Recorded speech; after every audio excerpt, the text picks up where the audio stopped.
wa tabarakallahu liñ doon wax rek gis nga ci njariñ ci wayjur ni mu amee importance ci doomu aadama ci digganteem ak boroomam bu fekkee ay rëcc am na dafa am benn bis ñu wasifa fii ci pont bi góor gi mi ngi tëdd ci piliyaan bi muy wasifa timis wasifa bi ñu paree maam Abdou di ko baamtu rek naan seen wasifa wi neex na wasifa wi neex na trop booba ku ñuy wax Sëriñ Alioune Cissé bu jaamal ma nga fa mu ni ko ñaanalal ma xale yi te waxtaanal ma ak ñoom bi mu waxtaanee ba pare nag ñu fay joxe benn njariñ maam Abdou ni nit nag gàllankoor gi mu mën a am ci digganteem ak boromam bi ci gën a garaaw mooy mu bañ a matal la ko war ci digganteem ak i way juram mu ni dinaa leen jox naafila boo xam ni yàlla rek a tax ñuy julli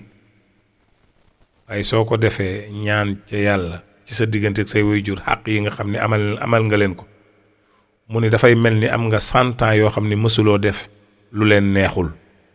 toujours yaa ngi leen doon bégal xam nga 100 ans yoo dund di bégal way jur moom kenn xamul fay ga naka lay toll ci yàlla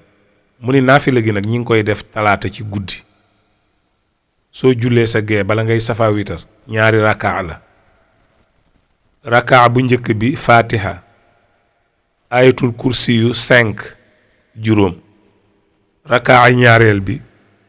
fatiha suratul lixlaas mooy xul huwallahu ahad 5 muy juróom soo sëlmalee keroog góor gi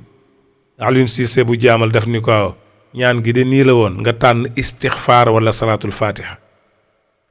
maam Abdou muuñ ni ko salaatul fatiha ak istixfaar déggoo nañu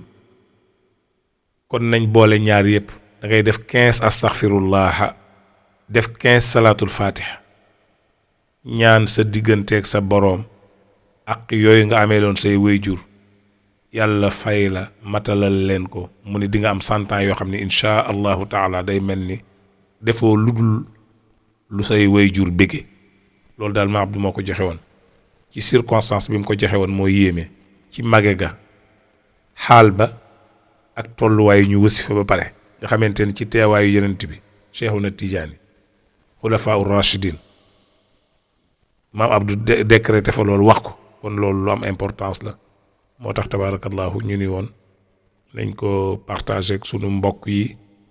ci kër sunu mbokk mi nga xamante ni lu mu am ñoo ko moom lu nu am moo ko moom tabarakallahu assalaamu aleykum wa rahmatullahi taala wa barakaatu